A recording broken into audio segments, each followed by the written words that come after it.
Hello, everyone. This is Pendy. And this is Paul, also known as EastX Twitch. In honor of our cosplay episode, I've dressed up as Prince Charmles from Dragon Quest VIII. I've even got a real Aragon heart that I totally won in a battle and did not in any way cheat to get. Sure, if you say so, Prince Charmless. Hey. It's Charmles. Do get it right. Would you now, peasant? It's French. I see you're getting into character way too much. Wouldn't it be Charmlay then, your high horseness? And this is an audio podcast, so no one can see you in your cosplay anyway. No problem. We'll put this in the YouTube version. Now I need you to take some pictures of me for it. Okay then, stand over there. Over here? Almost. A little bit to the right. A little more. Don't look at the ground. Look at me. A little more. One more step. Very well, my subject. One more step and... What? There's a hole here, you jerk! Ah!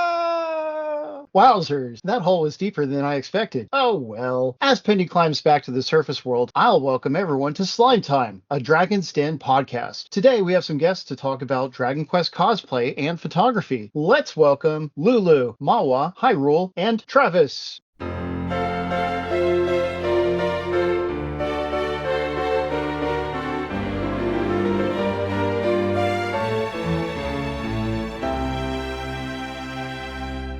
Hi. Hi, guys. Hello. Welcome. As with any new guests, we'll get to know them better. So, how did you all become fans of Dragon Quest? Let's start with Lulu first. So I had a copy of Dragon Quest IX on the DS when I was a kid. I probably got it when I was about 7. And I'd never heard of Dragon Quest before this. I loved Dragon Quest IX. I was bullied as a kid. It was so great kind of for me to be the hero. And I lost my copy in Geneva Airport when I was about 12. I didn't think anything more about Dragon Quest until 2019, where I have a tradition where I buy a new video game before I go on holiday every year. I open the eShop because I had an eShop voucher on my Switch, and on the home screen, so I can guess when this happened, was Dragon Quest 11, because I think 11S had just come out, and I was like, oh, Dragon Quest, I played Dragon Quest 9 as a kid, this must be kind of similar. And I went in totally blind to Dragon Quest 11, and it really kind of reinvigorated my love for the series. I still haven't finished the game, confession hour. It's taken me 4 years, but no, I really fell in love with 11, and so from there I've kind of branched out again. I'm kind of backtracking, so yeah. Nice. How about you, Mawa? Lulu bullied me into it. As with a lot of games and stuff, she's like, hey, you should play this game, it's really cool. And I'm like, okay, I will get round to it. So I have a massive list of games. Originally I actually played the Dragon Quest II Builders demo, and then I was like, this is cool, but I've heard there's a longer demo. I've heard there's a 10-hour one, and then it all kind of spiraled from there. That made me sound a lot nicer than I was. That was a very accurate portrayal of what happened. Thank you, Mawa. It was more like, you are going to play the game right now. This game's really good. You should play it right now. Standing over them, I was like, get on the eShop right now. So thank you. That was very lovely. Welcome. You did the right thing. Nice. What about you, Hyrule? Same answer. Lulu, it was Lulu's fault. She was yapping about it so much. I was like, these silly little guys have intrigued me. They've beguiled me. So I started playing the demo, and obviously it's a really long demo, but I think I got about half an hour into it and was like, right, no, I'm in love with this. And I had a voucher for CEX, so promptly marched myself down there, bought the game. And then it was all downhill from there. We're going to have Blame Lulu trending on Twitter. Hashtag Blame Lulu. We all need matching t-shirts that say, I became friends with Lulu and all I got was this Dragon Quest obsession. Okay, some of you got other games. It's not just Dragon Quest. I'm awful with all games. Thank you. Right. Travis, what about you? Now, I'm about to show my age quite badly here. And I remember seeing Dragon Quest VIII in Woolworths around 2006-ish. And I kept on walking past it like, no, I'm not going to buy this. Never bought it until about maybe, I'm going to say a year later. It was still in Woolworths. And I was like, okay, this is £5. I'll buy this and see what it's all about. And that was it, hooked. Oh, that's amazing. I think, if I remember right, Dragon Quest VIII wasn't that the first Dragon Quest game to come to the UK? First one to come to the UK and the first on PlayStation 2. Yeah, that's right. And I don't think did they even put 8 in the title? Didn't they just put Dragon Quest in the subtitle? I actually still have it somewhere lying around, and no, it does still have 8 on it. It was just, they had 2 different covers on it, one changed.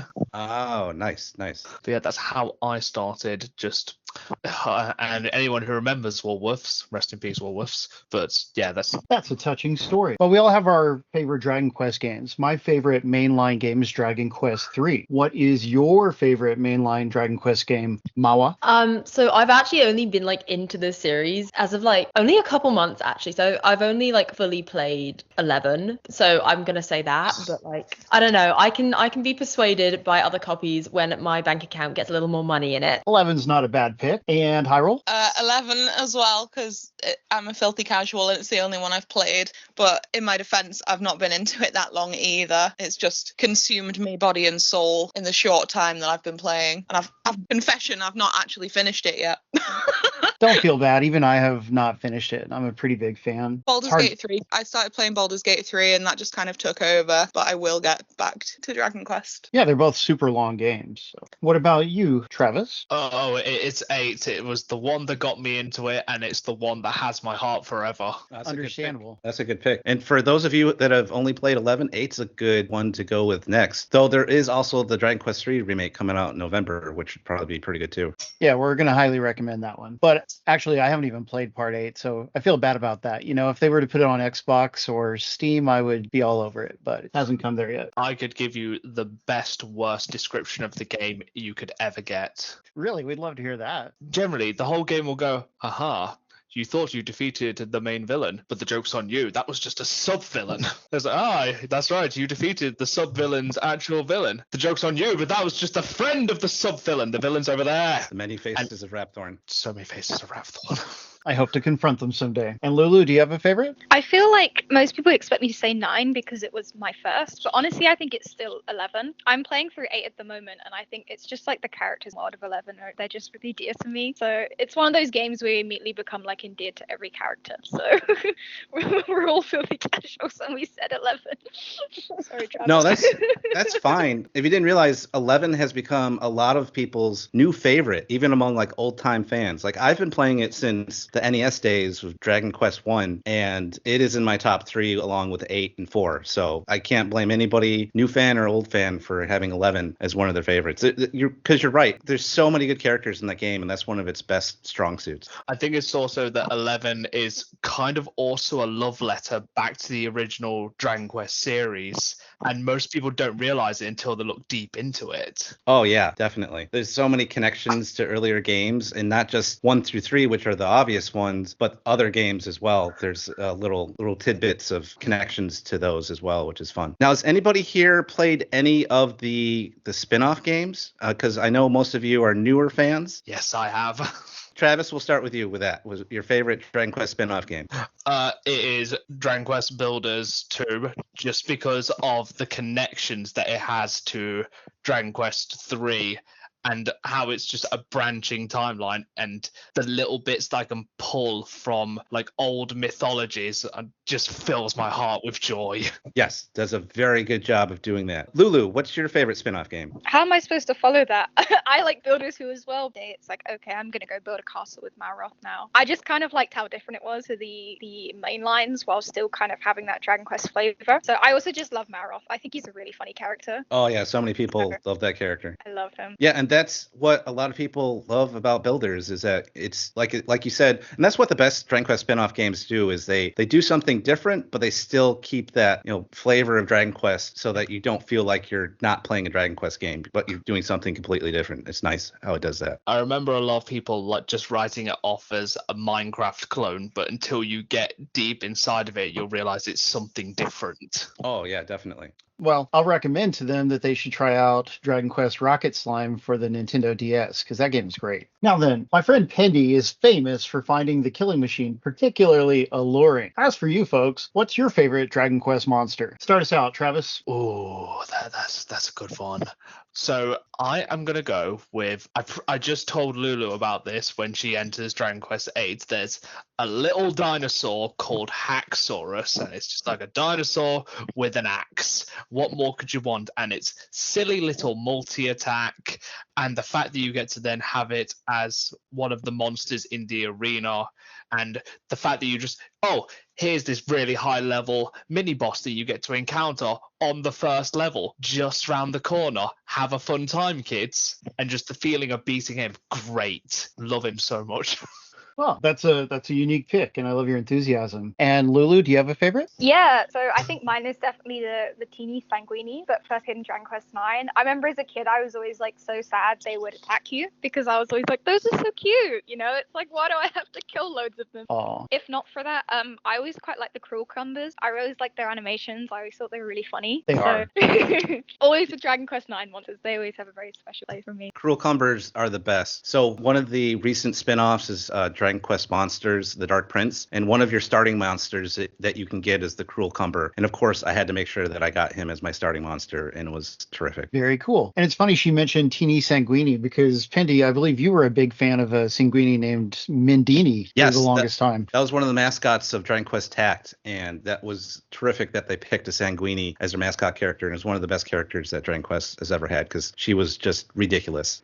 Yes, she was a lot of fun. And Mawa, do you have a different favorite? I really like the Iron Maidens. Like, I just look at the design and it's like, ooh, I just love that. It's one of those things where it's like, I'd have no idea how I'd do it, but I would just love to make it someday. Very cool. Finally, Hyrule, what's your favorite monster? My favorite's the Sham Hat Witch because the name just makes me laugh every single time, and they're just so cute.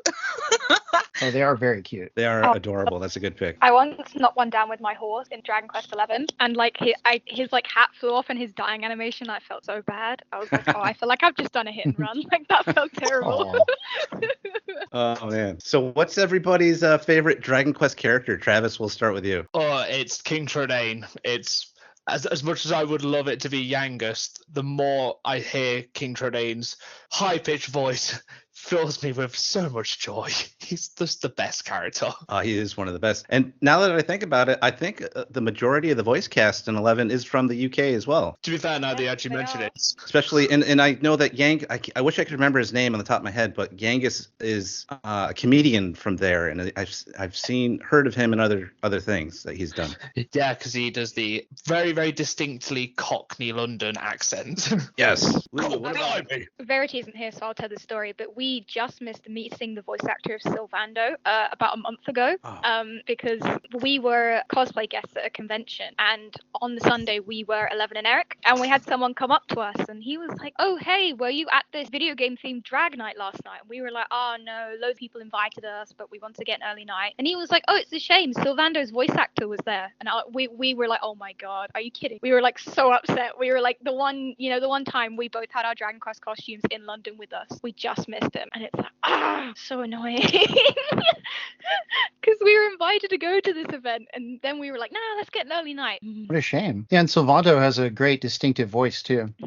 I know. I'd love to meet any of the voice actors really from Dragon Quest. I'm always kind of looking at convention schedules, see if any of them will ever come, but sadly no. So as for me, I would love to get a cameo from any of the Dragon Quest voice actors, but unfortunately, they're all too good to use cameo.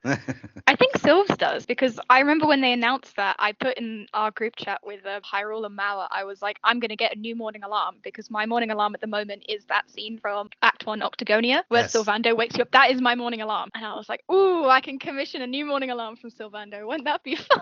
Okay, well, we'll have to look into that then. Sometimes people are on it for a while and then they stop or they come back, so we'll check it out. Wake up, darling, indeed. So, Lulu, what's your favorite character? Malroth is definitely up there. I think I almost feel like it's weird to say it, but one of my favorites might actually be the Luminary, because I do think he has a personality kind of outside of just being the silent hero. You know, like you can pet dogs and cat horses. I always think that's quite funny. To me, that says about him outside of just being a silent hero. And so, yeah, a bit of a weird pick, but yes. No, there's less people that love some of the protagonists for the games, even though they're not much when it comes to holding a conversation. At least that you can hear. Mawa, what about you? What's your favorite Dragon Quest character? I love Hendrik. I love him. He's so silly. He just, I don't even know how to describe it. He's just so silly, and he has one voice line that just lives rent free in my head, and I love him so much. We all know the voice line. Oh yeah, I know that one. The Ogler's Digest one. I love it. Oh. Incredible. He's so overly serious, so when he drops that guard, it's just hilarious. Hyrule, what about you? What's your favorite character? Sylvando, hands down, 100%. He is my sweet baby, and I would die for him. I love him so much because I relate to him on such a deep level. The fact that all he wants is to make people happy, make people smile. And oh my god, I just love him so much. Oh, are you the one that recently cosplayed him too? I am, yes. That makes so much sense now. That's perfect. Love that.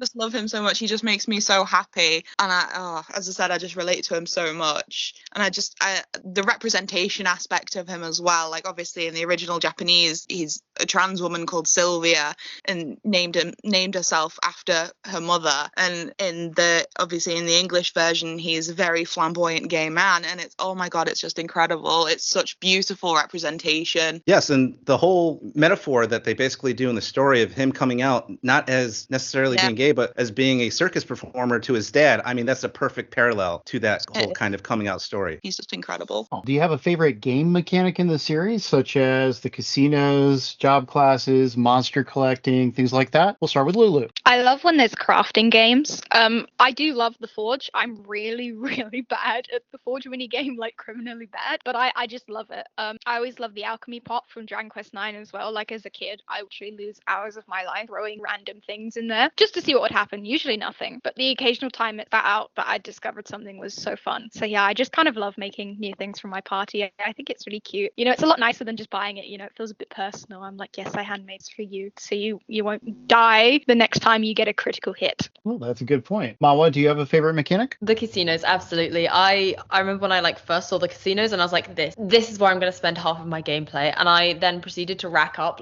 3 consecutive hours, I think, because I can't remember if I was with Lulu or someone else at the time, but I was just playing through it on my Switch and I was like, yeah, okay, I'll do one more. And then they were like, no, another one. And then 3 hours gone by and I was like, oh wow, I see why they have ads about this. Yeah, I was gonna say, Mawa, that's something slightly different. That's not just enjoying a mini game.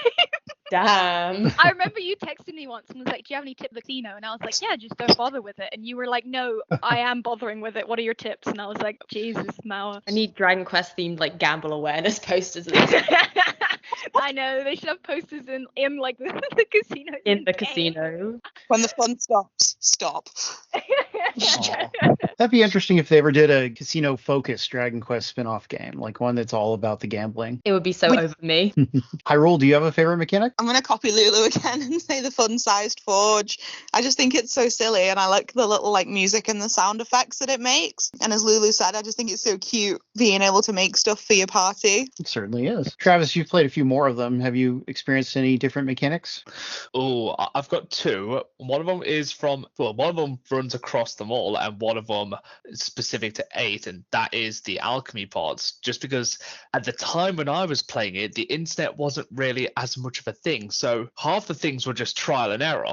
And so sometimes you're just like, I'll throw a scythe in this, and you know what? I'll throw another scythe into this. I'll see what happens. And they're like, oh my god, it's working. And then it spits out an axe that you don't get till about 3 chapters later. I'm like, this is fantastic. I've just overleveled myself. And then the other one, it's wonderful.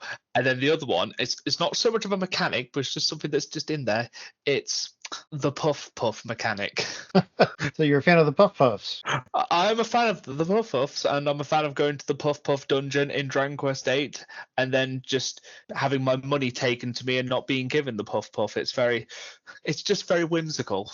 Oh yeah, and the ones that they came up with in 11 are hilarious as well throughout the game. It's like the deception. It's just like, oh damn it, they got me good. Definitely. So now that we've covered everyone's love of Dragon Quest, let's get into all of your cosplay and photography experiences. So how did you all get into cosplay to begin with? So we'll start with our cosplayers. Lulu, you'll start us off with this. So I can't remember exactly when I got into cosplay.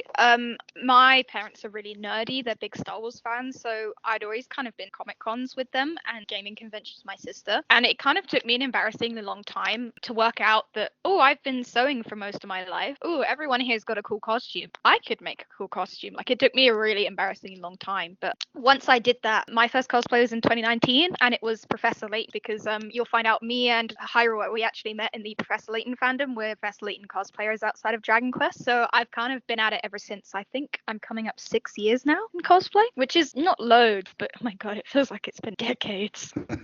Nice. Mawa, how did you get into cosplay? Same with Dragon Quest. Lulu kind of made me. She invited me along to a convention, Insomnia, may it rest in peace, but she invited me along to Insomnia, and I was like, sure, why not? Gaming convention sounds fun. And then I was like, hang on, I can't go to a convention without a silly little outfit. So I then spent like the 48 hours before we left and pulled like many all-nighters to make like diamond armor out of a cardboard box from Minecraft. And again, it kind of just like spiraled from there, and I've just kept cosplaying since. Kind of fell in love with it, and yeah. Nice. Can I jump in here and just Mawa has her own free will. I've just realized how this interview sounds. Mawa has her own free will. I promise you. I I'm have not no a bully. free will. Absolutely No, not. you have free will. You have I free don't. will. No, I don't.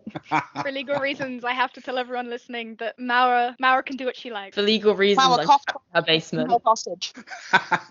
Oh, Hyrule, how did you get into cosplay in general? I actually got into it at the start of lockdown because I started using TikTok just to watch TikToks in like January 2020 because one of my uni housemates was a little bit obsessed with it, and I was like, right, okay, I'll see what this is about. And after wading through all the sort of like normie content, if you will, I started to get Star Wars cosplayers on my For You page, and I could see them all sort of interacting with each other, and I thought, oh, that's really nice. I'd love to be able to, do something like that and make friends while dressing up. And so I was like, when lockdown rolled around, I was like, okay, well, there's nothing stopping me. I've got nothing better to be doing other than my uni work. So I bought, my first cosplay was Rey from Star Wars, and it just kind of all spiraled and went downhill from there. And I think I've done nearly 100 cosplayers since then. Like, I do a lot of closet cosplays, just random things I've got lying around or find secondhand, and I've a million more cos plans to go. So I just kind of went a bit insane with it. That's impressive. Wow. Thank you. Well then, you're experienced cosplayers. Which Dragon Quest characters have you cosplayed so far, Mawa? So I've only done Jade, and fun fact, Jade was made in just over a week because I was on Con Crunch and then I didn't have any free time, and then we had a photo shoot and I was like, I will get this done. So she's half finished, but I have so many ideas of like what I want to do in the future, so it's kind of just like finding time and materials and stuff. That makes sense. Hyrule, have you done more than one character? No, I've only done Sylvando so far, but he was quite a big project because he was the first sort of cosplay garment that I handmade from scratch, and I hand sewed it, and it must have taken me months. So he was a really, really big one for me, and I definitely want to get a lot more use out of him and do a lot more photo shoots. I'm planning on doing like a closet cosplay of the Luminary at some point. So for our listeners out there, what is and for me actually, what is a closet cosplay? So it's when you sort of use like ordinary items of clothing to make up the character's outfit, if you will. So it's like rather than like making the costume or buying the costume, it's like, so for the Luminary, what my plan is, I bought a purple cardigan from Vinted, like a long mum cardigan, and I'm just planning on cutting the sleeves off of it, and then I've got like brown belts already, and I'll just use those as accessories, and then I'll just get the wig, and it won't be screen accurate, but it'll be the sort of like close enough vibes and recognizable as that character. And I find them like more fun to do sometimes than buying the costume, because I feel like you can put a sort of a creative spin on it, if you know what I mean. Oh, that makes sense. Cool. Yeah, and the do-it-yourself angle can be enjoyable as well. Mm-hmm. Lulu, have you done any cool Dragon Quest characters? So, of course, I have my Luminary, my 11, and that was my third attempt at making him. He's like, since I started cosplay, he's always been like one of my big goals, but every time I kind of tried, I was like, this isn't quite right. You know, I kind of need to come back to some more skills. So this is my third attempt. I'm really happy with him. I tried to use some of the materials from my previous two attempts in this one, which is quite nice. I do have a half-finished Celestian armor from Dragon Quest 9 knocking about in my sewing shed. I really struggled with that one. I set myself a really tight deadline, and the night before I was trying to frantically make a big set of wings, and then I kid you not, they kind of just like crumbled in my hands, and that's when I was like, okay, it's time to put this one away and come back to it when I'm not so stressed, because it was costing me a lot of money and time time and blood, sweat, and tears. So someday I will finish him. And then I've only just started playing Dragon Quest VIII, but I was saying to Travis, I was like, oh, I really like the hero of this game. Like, I just got some fabric that would work really well. So he's kind of on the cards, I guess. Which I know is like really naughty. I haven't even finished the first boss. Actually, I'm sure Travis is gonna tell everyone about how badly I got minced by that boss. But no, I just keep looking at him, and I also really want to make a Munchie plush. I found a Munchie plush pattern earlier today, so that's definitely something that I'm gonna do. Oh, that's fantastic. That's one of my favorite designs in all of Dragon Quest for main protagonists, for main heroes. So if you can pull that off, that'll be great. Especially with a little Munchie, that's perfect. Now, going back to just more general cosplay, for everyone here, are there other characters that you've cosplayed outside of Dragon Quest? If I remember right, Hyrule, you've done hundreds. So what are some highlights of ones that you've done? Oh God, I think lately my favorites have been Astarion from Baldur's Gate 3. He's a really fun one to do, and I've done like a couple of different versions. Like I've done his main outfit and then his camp outfit. He's really enjoyable to do, and I've also done Shadowheart, and she was really fun as well. Oh God, what other ones have I done? I really like Legend of Zelda, so I've done Link and Zelda. I've done a few different versions of Link from the Breath of the Wild era. So I've done his Breath of the Wild outfit, I've done the Gerudo Vi outfit, and I've done the Tears of the Kingdom archaic tunic outfit. I think they're some of my favorite ones to do, but I also have a lot of fun doing like Hatsune Miku as well.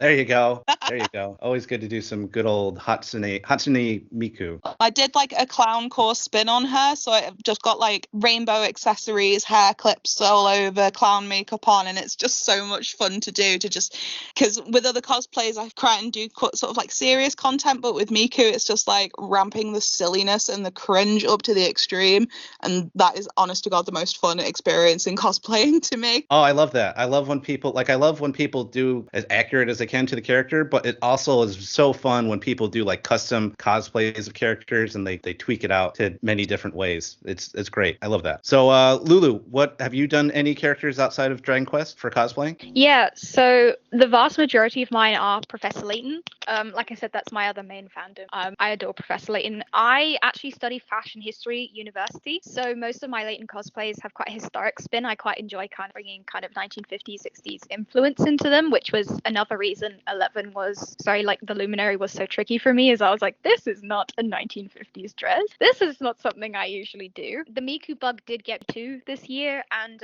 I quickly knocked together a chill chop from Delicious Dungeon for a group. But yeah, it's mostly Professor Layton with me.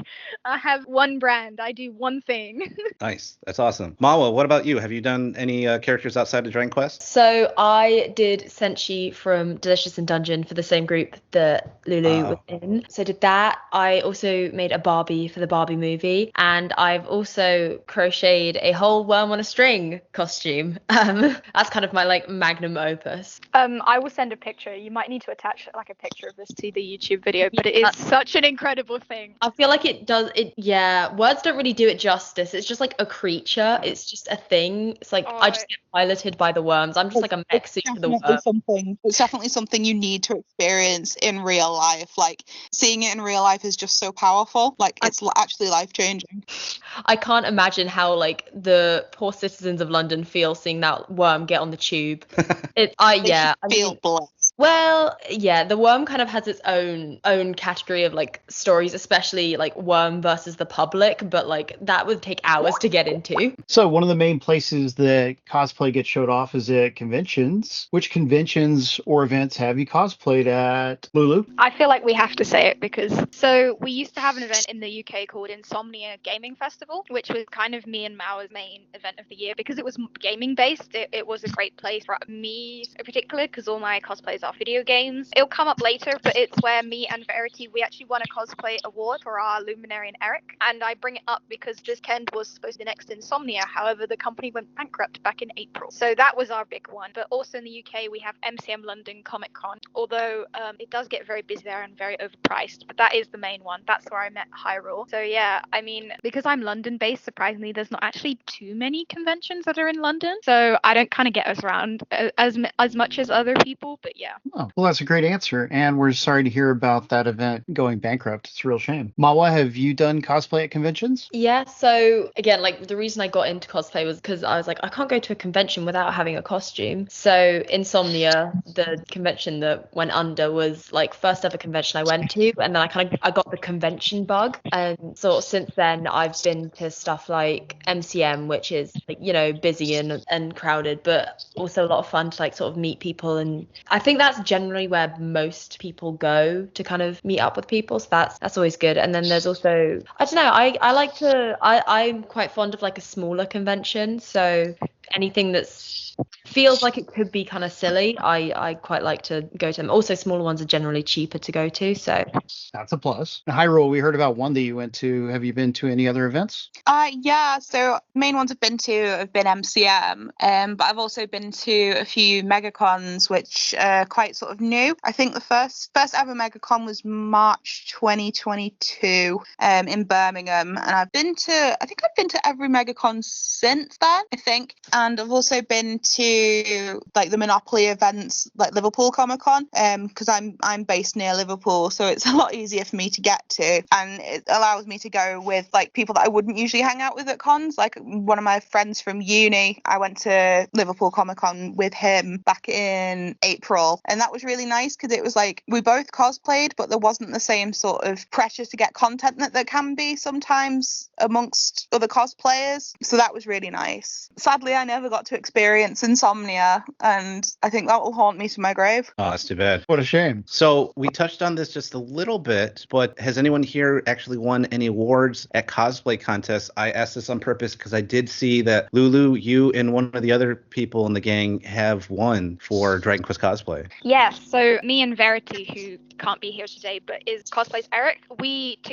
won a prize at the last Insomnia's Cosplay Championship, so quite a high level one for the Luminary and Erik. So to qualify for that contest, we had to make everything ourselves, and that was quite a funny ride in itself, because you kind of you can know a character, but once you're texting your friend going, it's like, are these boots comfortable? Did they really walk this far in like these sort of boots? I think that's a very different level of knowing a character. So that experience was quite funny. And then Insomnia's championships requires you to perform. So we had to perform a 1.5-minute skit, and you can find ours on YouTube. So we performed actually the Forge tutorial scene. So I completely forgot to build a forge though until the night before, and Verity texted me and they were like, have you packed the forge? And I was like, we have no forge. So I had to like quickly kind of put a bunch of household objects together that maybe sort of look like the forge if you squint. But yeah, we won Video Game Judges Honor, which was there is a recording of this on YouTube so you can hear it, but the judges gave us this award, they said, for our passion for the characters and series. So basically they were like, you guys are not very normal about Dragon Quest, have an award and get off my stage. But since Insomnia shut, it means we are the only people who hold this award now. So I guess permanently for life we are, Video Game Honor. But it was great. You actually don't see as much Dragon Quest as I would think in contests, because Dragon Quest designs have such a great mix of kind of armor and weapon sewing that would make them really great for contests where you're judged on how many skill you can have. So I'm always surprised I don't see more Dragon Quest costumes, but it definitely got me and Verity talking about taking Dragon Quest costumes to something a bit bigger. We would love to represent the UK, I think, in a Dragon Quest costume. That would be a dream. So yeah, it was a great experience. It was pretty funny. Yeah, that Luminary cosplay was amazing. I really like that. Thank you. And the Erik cosplay was superb as well. Was that like a custom wig that she came up with? Yeah, so both of us had custom wigs because I had tried doing the Luminary wig with kind of cheaper wig, because you can kind of see his hairline. When you use a cheaper wig where the hairline's just like kind of stops, it didn't look right. So my wig is most expensive wig I've ever bought, by the way, considering it's like a brown bottle. Like, and yeah, Verity, they are incredible at wigs anyway. They do wig commissions, so if anyone's looking for a wig, they should contact Verity. So yeah, that Erik wig was amazing. It's really sturdy as well. It always shocks me kind of how much abuse that wig can take. When we were at the shoot together, the wind was blowing and then the spikes would go back into place, and I was like, that is amazing. I have no idea how they do it. That's awesome. What's horrible? I didn't realize that you were wearing a wig for the Luminary. I thought no one does. That's my bad. But that's how good it is. It just looks like real air. That's great. We met someone at that event, and I wore the Luminary the day after we won the prize. So for everyone else at that event, they thought that was my real hair, and they saw me itching my wig, and I took it off, and I saw this person out the corner of the eye go, So yeah, it's pretty funny having like that really. But no, my hair underneath is ginger. Fun fact. Okay. Awesome. Mawa, do you do a cosplay contest or have you won any awards or anything like that? I do contests. So I've won 2 awards. So I've entered 3 contests. The first one was with my cardboard box to just go on stage, have a dance around and kind of act like a clown, I guess. But I won 3rd place in the sort of beginners category at Insomnia with my Worm on a String, which, yeah, you know, I think the judges said something along the lines of never thought I'd ever say this, but, you know, here you are, Worm on a String. And then I also won sort of honours award for my Senshi quite recently as well. So I cooked, I guess. Terrific. Hyrule, what about you? I've not competed in cosplay as of yet. As I said, my Sylvando cosplay is the first one I've actually like made. The closest thing I've gotten to an award for cosplay is my boss being impressed by the fact that I cosplayed because I put it on my CV, and he was like, "Oh, what's that?" And so I had to explain that to a 50-odd-year-old man that works in finance, and then I got hired. There you go. I didn't know we could do that. What? Ooh. Man, I'm about to retire from my first job and get a second job, so I'll have to keep that in mind. Do Yeah. some cosplay to get hired into some of these jobs here. Well, if you want a job in finance, apparently that's the way to do it. I don't know. I don't know if they'll be looking for like a Master Roshi. I might have to shave my head again for that. Yeah, and it's a little different, but I also do Twitch streaming. So, you know, I have a professional job as a teacher, and it can be kind of funny when the streaming thing comes up. You know, kids find it interesting, but they're also really young. So, like, my actual stream isn't interesting to them if they watch it, but that's okay. Now, about cosplay. What goes into making a cosplay? Tell us all your secrets, Mawa. So I guess it really depends on like what elements the cosplay needs, because obviously you can buy bits, you can alter bits, or you can like make it all from scratch. So there's generally a lot of sewing. For weapons, I personally have been getting into like foam work, which I quite enjoy. And I also generally find that it feels, at least to me, cheaper than some other methods of like crafting. And then wigs, we don't have our like wig master with us, but yeah, I feel like you pick up a lot of bizarre random talents when you get into cosplay, because you're like, oh, I'd love to make a costume, that sounds so fun. And then you're like, oh, actually I am learning how to style hair and cut hair. And it's like, oh, actually I'm also now learning how to make like a dress. I know Lulu's been working on a corset recently. It's one of those things where it's like, you're like, oh, I'd love to be this character, and now I have 50 new skills and a very empty bank account and a prayer. Well, then, what about you, Hyrule? Well, as I said before, most of my cosplays are like closet ones that I've sort of cobbled together. Sylvando being the only one I've actually made, it was basically just a wing and a prayer, because I've been hand sewing a little bit. Not like I've never made anything big, but I've been hand sewing since I was about 12. So I knew the basic stuff. So I managed to somehow piece Sylvando together by doing that. I do quite a lot of wig styling. I really enjoy wig styling. I really like the sort of crimped wig look where it looks like big and poofy and a bit like candy floss. That's what I did for my Miku wig. I just crimped the ever-living hell out of it, and it's the biggest wig I own, and it constantly tries to slide off my head, so I have to like weld it down with hair grips. But I really enjoy it. I find wig styling a lot of fun. Yeah, it sounds challenging, but also impressive. And Lulu, what do you do for making a cosplay?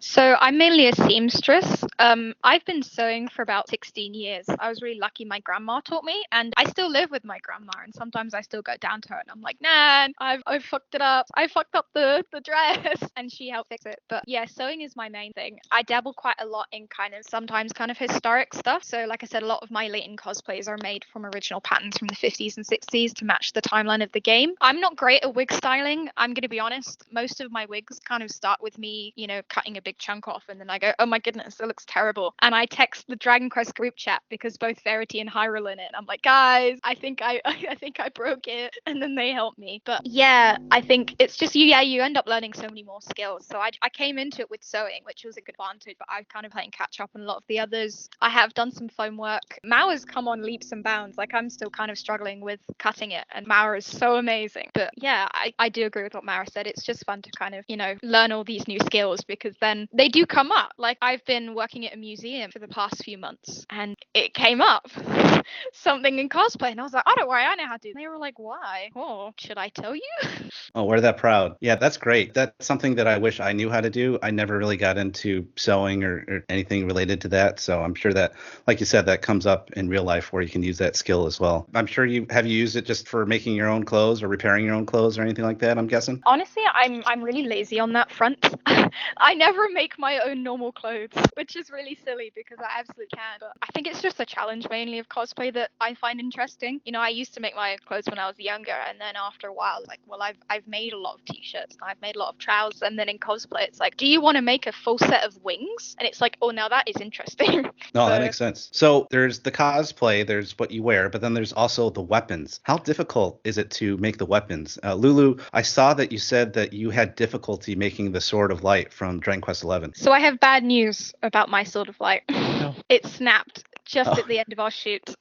I put a slime on it. That's how delicate it was, and it snapped. And I'll send in a picture for your viewers so they can see, like, it snapped directly in two. But yeah, my Sword of Light was a 3D print, and I got it printed by a company that mainly print like business prototypes. So that was my bad. So they didn't really print it very. It wasn't very stable, basically. And because it's such a big kind of sword, it was never going to be able to hold its own weight. But my God, I gave it a try. Yeah, weapon making it's a real difficulty, I think. It's just kind of a lot of kind of balancing and weight, and I think that's what I struggle with. Is it's like my brain kind of thinks in 2D and sewing, not quite 3D. So, you know, I have a cobblestone sword, and that took me like 2 months for a very simple sword. Nice. Well, geez, maybe we're doomed now that the Sword of Light is broken, not to take that back to the forge.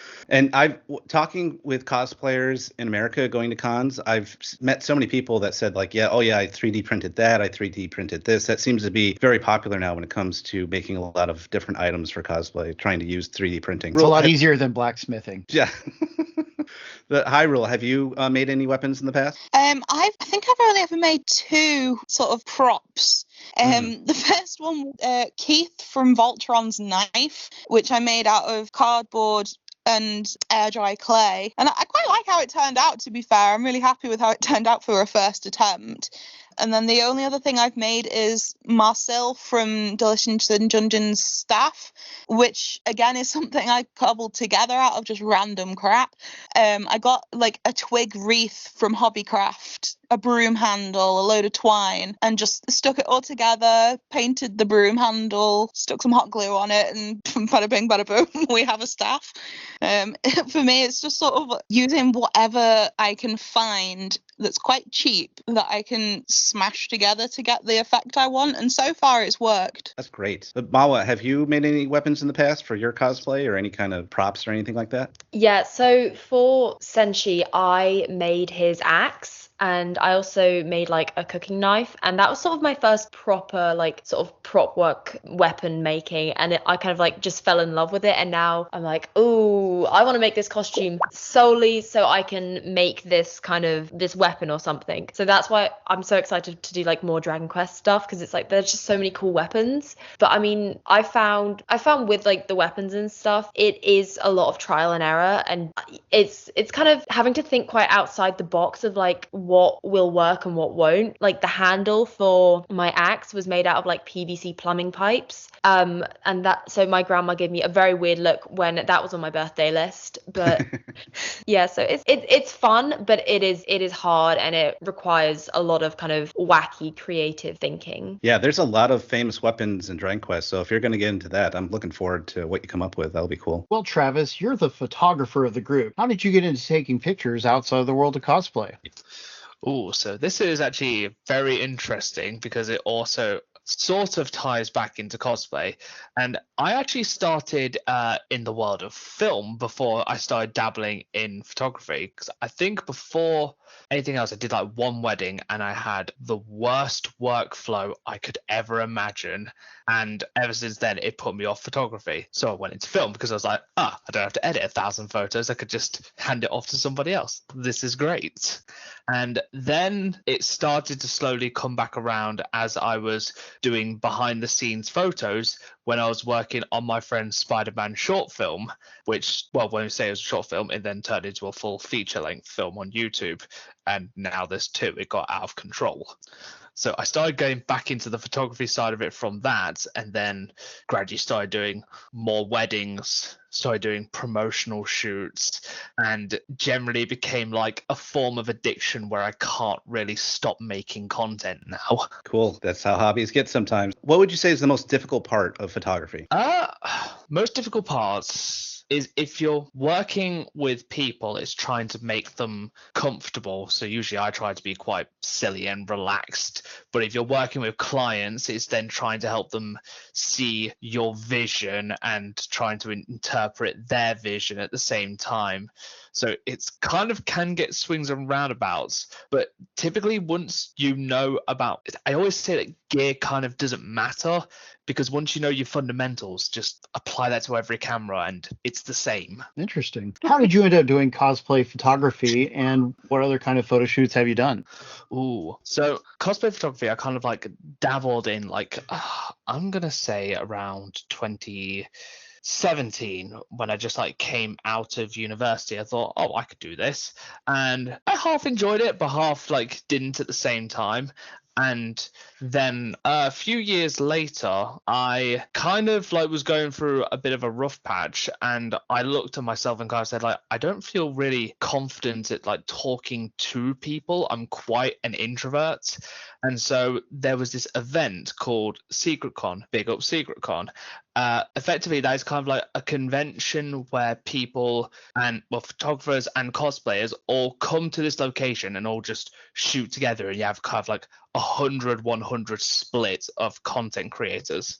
And I just kind of said, like, right, I'm going to challenge myself, and I'm just going to talk to people and shoot with as many people as I possibly can.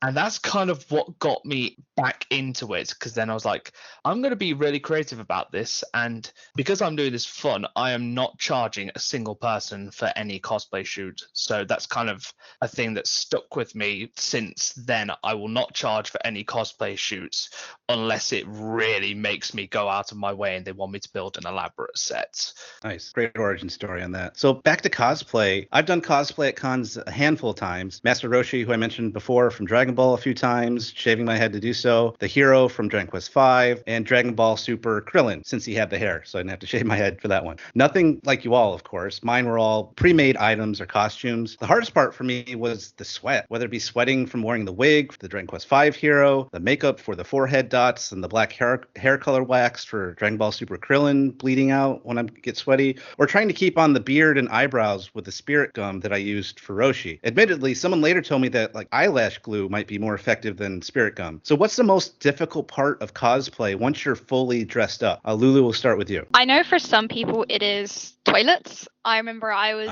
in like a talk once with a bunch of other cosplayers, and someone did ask us this question. Everyone else said toilet, and it got to me and I was like, the weather. But most Professor Layton characters, and by extension the Luminary, they all dress like it's the dead of winter, and in true typical British weather, it's pretty unpredictable. So a few times I've definitely been kind of sweating. I nearly passed out. I think Hyrule will definitely remember this. I nearly passed out at the very first Professor Layton fan meet, because I run the fan meets. I nearly passed out my own fan meet, and there's all these pictures of me sitting in the corner like dying, and everyone I think there's one where one of our friends is like posing a picture with me, and I'm not in there. I'm like struggling. It's either that or the public. I live in central London. I can't drive, so I take public transport to convention, and certainly of course I am dressed funny on public transport.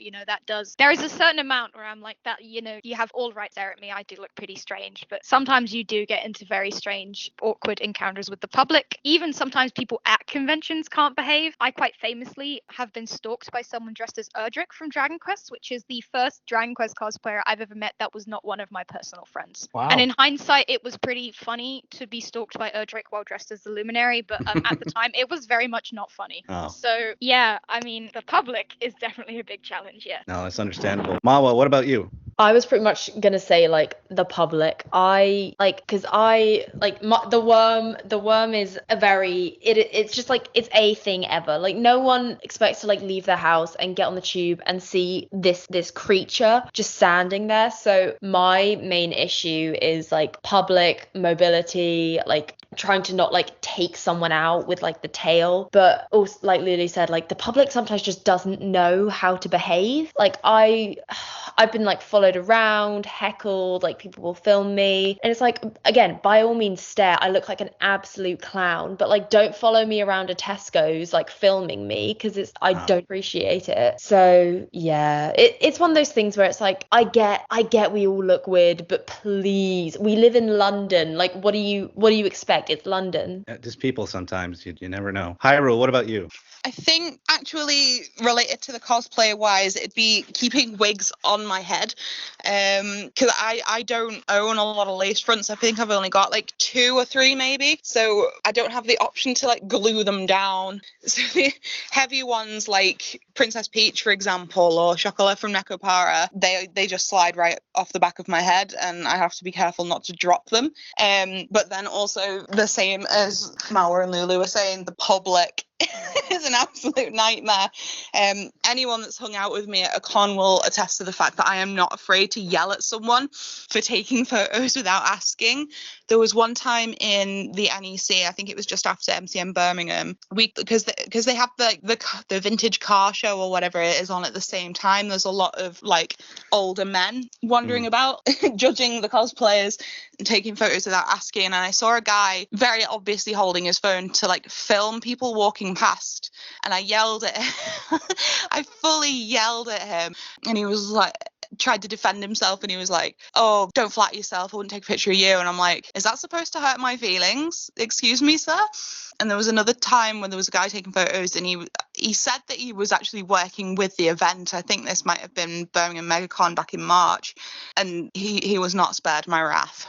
I said to him, you should know better then. There you go. Yeah. There you go. I mean, that's basic cosplay etiquette, because I've been to a lot of cons, and that's something I like to do. If I see a cosplay that I really like, I like to go up and take a picture. But of course, I'm always going to be polite and ask, hey, can I take a picture? Would it be okay? I mean, you got to do that, because every once in a while, it hasn't happened often, but at least 1 or 2 times, someone's like, oh, no, I can't. I'm going this way, or please no, or whatever. And I'm like, no, that's fine. But yeah, always ask before you take a picture of someone's cosplay. That's like basic, con 101, just life in general. Like, you don't just snap pictures like that. I understand that. Like, it's just basic human decency, really. It's just, Yes. It's not hard to be polite, and it's not difficult to not be a dick. Exactly. I think people just kind of forget that there are people inside the costumes sometimes. And, it's like you can actually hurt our feelings even though we're all dressed up. And certainly online, that's true as well. Sometimes I get some comments and I'm like, you do realize that what you're insulting is actually my face that I have every day. That's not part of my costume. That is actually just my face. But yeah, it's a very strange thing, really. So. Well, we all need to be nice, don't we? So do you have any recommendations for people who are interested in getting into cosplay or photography? Lulu? I think my advice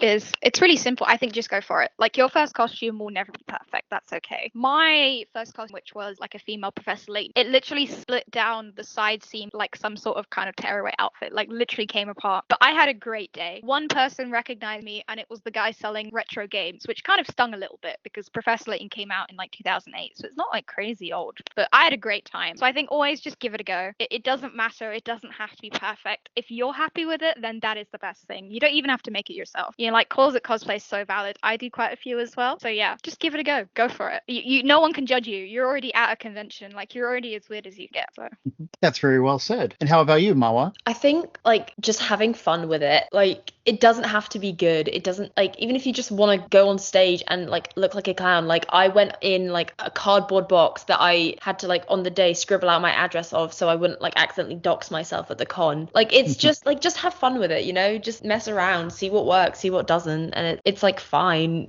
so long as like you're being nice and you're having fun and like it's not causing you any grief, then like go wild with it. Nice. What's your advice, Hyrule? I think my advice would be sort of similar to Lulu and Mawa's. Just go for it and just have fun with it. And for me especially, just embrace being cringe, being silly. Like, don't worry about how other people are going to consume what you're doing. And it's hard to remember sometimes, especially with social media, but remember to do it for yourself, to do it because you enjoy it, not because you're trying to become famous or whatever. And it can be a hard thing to remember sometimes, but I think it's really important to just, at the end of the day, we're adults dressing up in silly little costumes as silly little characters, and there's nothing wrong with that. There's no shame in that. Just literally just have fun and just be as silly as you want to be. Silly is fun. Silly is so fun. Travis, what's your advice for photographer wannabes? Well, it's kind of like you've said previously that con etiquette is something that should always be put first. Just make sure you get permission from people before you actually take a photo of them. Go to them and ask, because at the end of the day, the worst thing that anyone can ever say is no. And that could be for like a million different reasons, and it can be disheartening, but picking yourself back up and then just moving on to the next person that you want to shoot with, that's also fine. I think the best thing you can do is just throw yourself into it, find a character that you love or find a fandom that you love, and just go at it. Sound advice. Now, I saw the photo shoot where you were all dressed up as characters from Dragon Quest XI. Someone was Erik, Jade, Sylvando, and the hero. How did that come about? And do you have any good stories about the shoot? For example, I saw the picture of Lulu running away with Jade's wig, was just absolutely hilarious. And Lulu, we'll start with you first on those. So this is actually how we met Travis, and Travis is going to tell this from his perspective, but I'm going to say it from mine. So like a mutual friend of both of ours, at the time I didn't know Travis, mentioned to me that she knew a photographer who was a fan of Dragon Quest, and often people get Dragon Quest confused with Dragon Ball or Dragon Age. So I kind of got past Travis's account and I was a bit kind of skeptical, and like Travis is going to tell you how funny this mess sounded. I met Travis and was like, hey, I heard you might be a Dragon Quest fan, but if you're not, like, that's okay. But I'm currently making a Luminary costume, and if you want to shoot that, that'd be super cool. But like, if not, that's okay. Like, I was really worried I was gonna offend Travis. So that's kind of what kicked it all off. Me and Verity, the Erik, we already had our costumes because we'd already competed in them and won.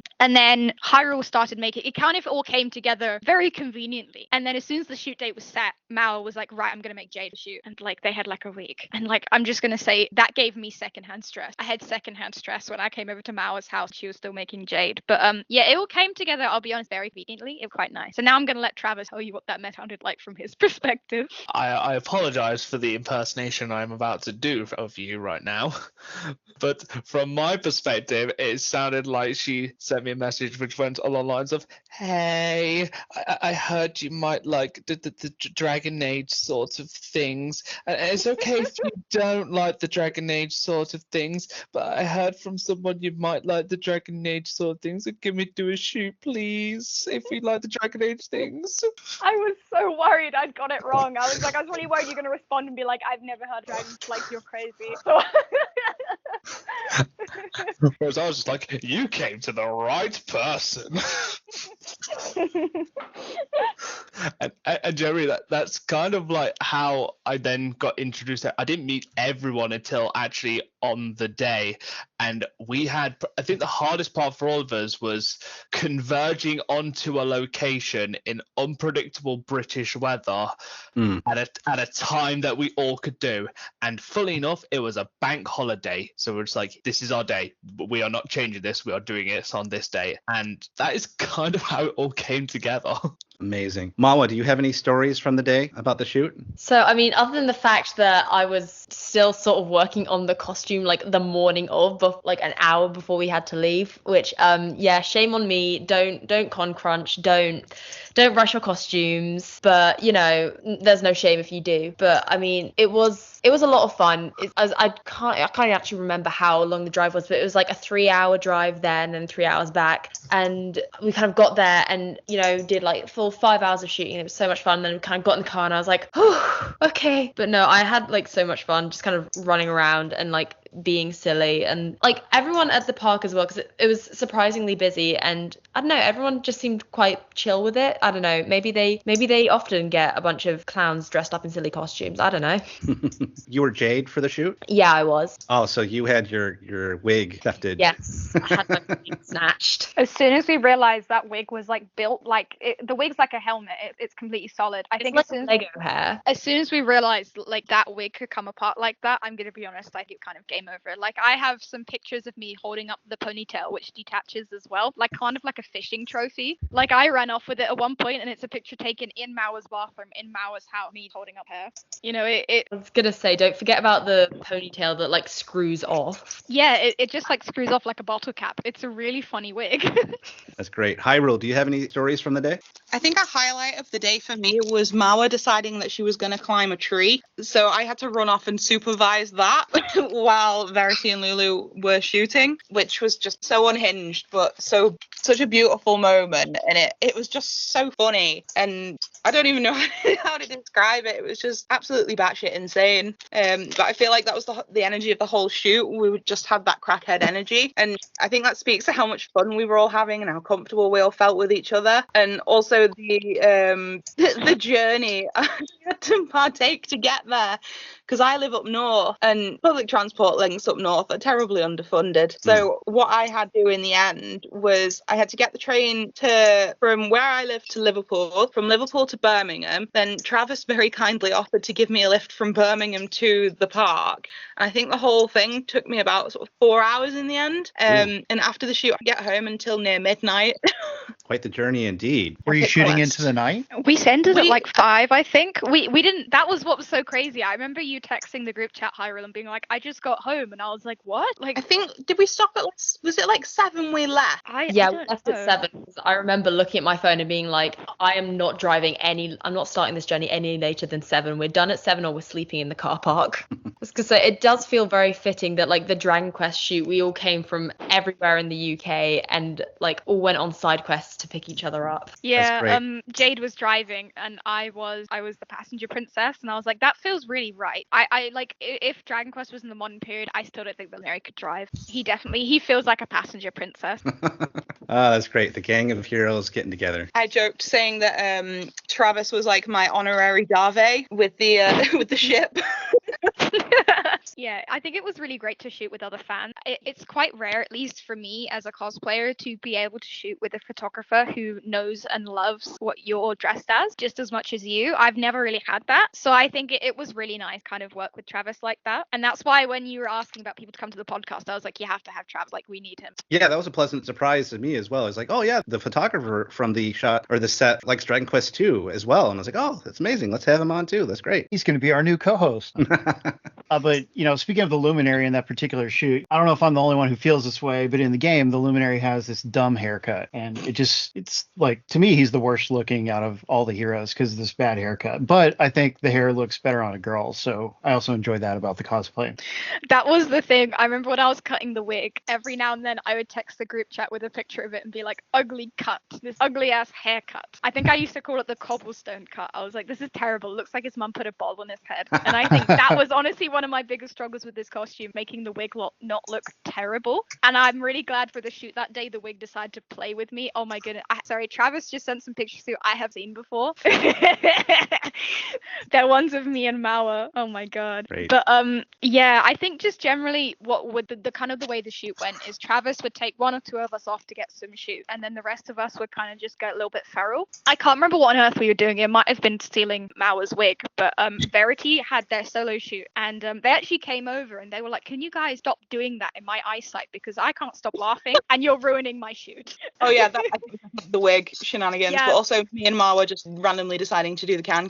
I didn't see that. What? When? Yeah. Oh, did you do that? You were busy saving the world. Yeah, I was busy doing a heroic photo shoot and you guys were doing the can without me, and that's so sad. And because we're also shooting in a park that is famously known for its deer, there was a few of them running past and everyone there was just like, oh my god, I've never saw a deer before. I think I know like that one picture of me I feel like that everyone's talking about. There's like this one picture of me, right, like I've never seen a deer before, and I'm like, oh my god, a deer. It was just because it came really close, but it's a very funny one. Yeah, we took just as many joke pictures as we did serious ones. It was just so much fun. Going back to the hero's hair, that's something that I think the developers of the game were kind of aware of as well, because throughout the game you'll see little in-jokes about the hair as you go on with the different NPCs that you meet. Well, Toriyama gave it to us, so we have to use it. Sorry, everyone. So for a cosplay contest, you have to submit a book called a build book, and basically it's pictures of how you made the costume to kind of explain that you've made it. And on the wig page for mine, I have a note on it which says this doesn't look like one-to-one to the reference photo, because if I did that, it would look like a helmet and it would look terrible. I had to explain this to the judges. I was like, I'm not going out in a one-to-one of that haircut. I can't do it. I won't do it. So Amazing. I have no idea if they knocked points off for that. I'll have to ask.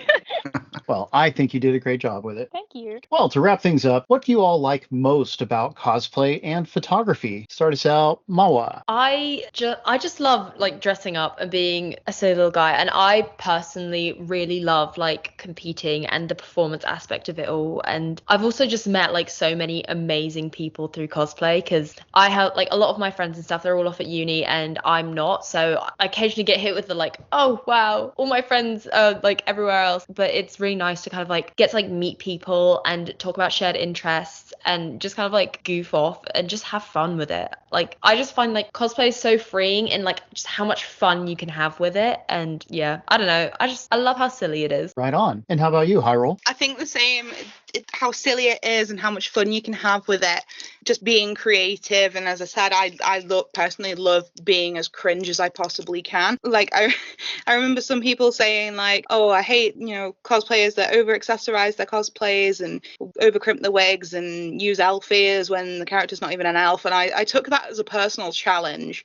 So my Hatsune Miku cosplay has the biggest wig I could possibly make, as many accessories as I can fit on myself, and elf ears for no reason whatsoever other than the fact that I enjoy wearing them.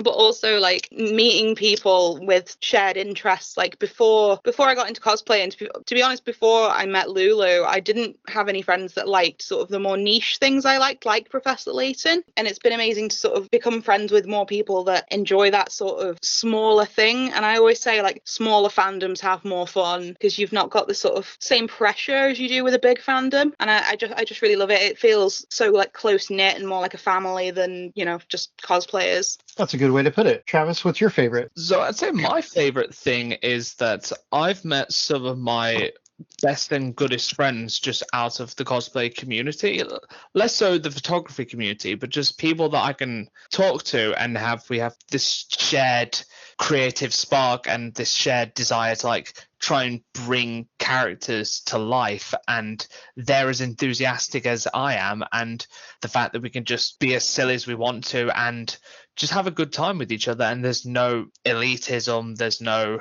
like pressure to do anything really serious, which is what I mostly like about my style of shooting. I try to make sure that I am not uber serious because nobody wants to feel like they're working, but generally it's the meeting the people. Well, that's pretty special. And Lulu, what's your favorite thing? I think mine's kind of similar to the others. I think for me as well, cosplay is a big challenge in terms of craftsmanship. Like I've been sewing for so long, by the time I got to about 12 or 13, I kind of felt like I'd sewn everything, which was a lie. And so cosplay is a really great way for me to kind of develop new skills and kind of keep pushing myself. Because honestly, I'm quite lazy. So if there's not like some sort of goal, I won't push myself towards it. I think as well, I agree with everyone else, the social aspect is great.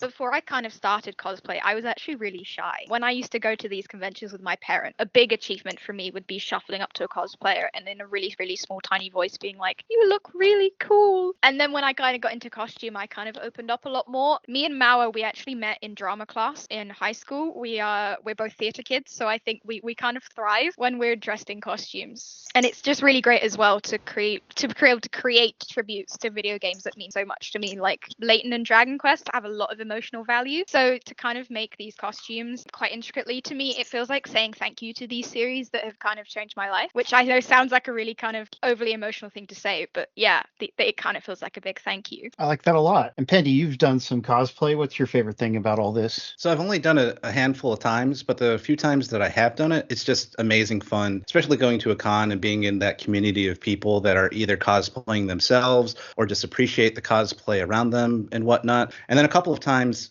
in my cosplay costume, I've been able to meet like a voice actor who does that character. So that's an amazing experience as well. So it's a lot of fun. Well, that's really cool. And for myself, I've done one closet cosplay, I guess. So what I liked about that was just making everything out of paper and cardboard and things. But what I like about cosplay in general is seeing the characters brought to life, especially when it's surprising or unique characters. Like people will do a cosplay of a famous scene from an anime, like that girl getting eaten by the mimic. Or recently I saw one with 3 people being the bad guys from Superman 2, like trapped in the shape that sends them to the Phantom Zone. And that was, very surprising. And then that also creative interpretations, just seeing people be creative with how they make this happen. So all of those things are really special to me. And with that, we wrap up this episode of Slime Time. Thank you to Lulu, Mawa, Hyrule, and Travis for coming on the show. Let us know where we can find your cosplay and or photography on social media, won't you, Lulu? So you can find me on all social media as @PrayLulu, spelled APRES, the French term après.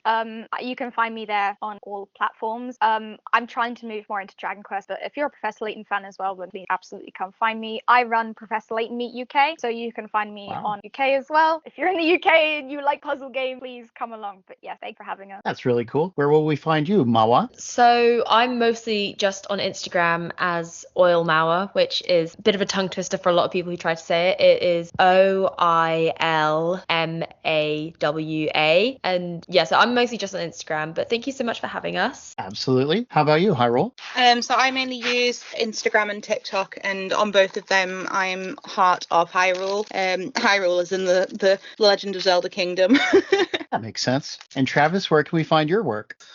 Oh, you can find me on most social medias as MJ Teravis W. The name was spelt out of spite. Apparently so. Thank you all for coming on. We're a non-profit podcast. We won't yank off the wig of your hard-earned gold when we can offer you quality content for free. But if you do have some extra cash and you would like to donate anything to a website that's been supporting Dragon Quest fans for over 25 years, head on over to the Dragon's Den by clicking the link in the show notes. There are several ways to support the Den, including the affiliate links that don't cost you anything extra when making other Dragon Quest purchases, including the upcoming Dragon Quest 3 HD 2D remaster that you can put in for now. Oh, I can't wait for that game. We even have a Slime Time t-shirt that was designed by our resident artist. Me? Just kidding. Dwayne designed it. See the link for it in the show notes. Thanks to Amanda Lepre and the Descendants of Erdrick for permission to use their music. Check them out at their link in the show notes. For comments or questions, you can find us on Twitter and Instagram at DQSlimeTime. And you can follow me on Twitch at twitch.tv/EastX Come watch me play a variety of games every Saturday, kids.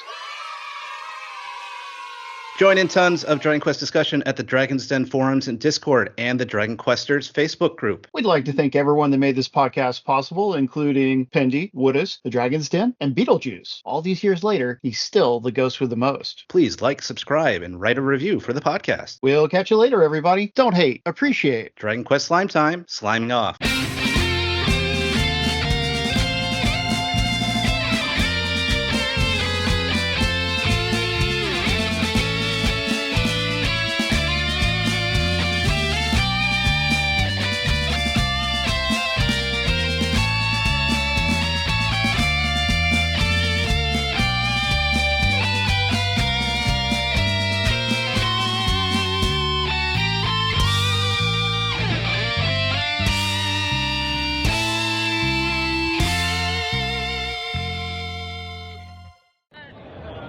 This is Gertrude for Slime Time, reminding you all that you must complete your adventure.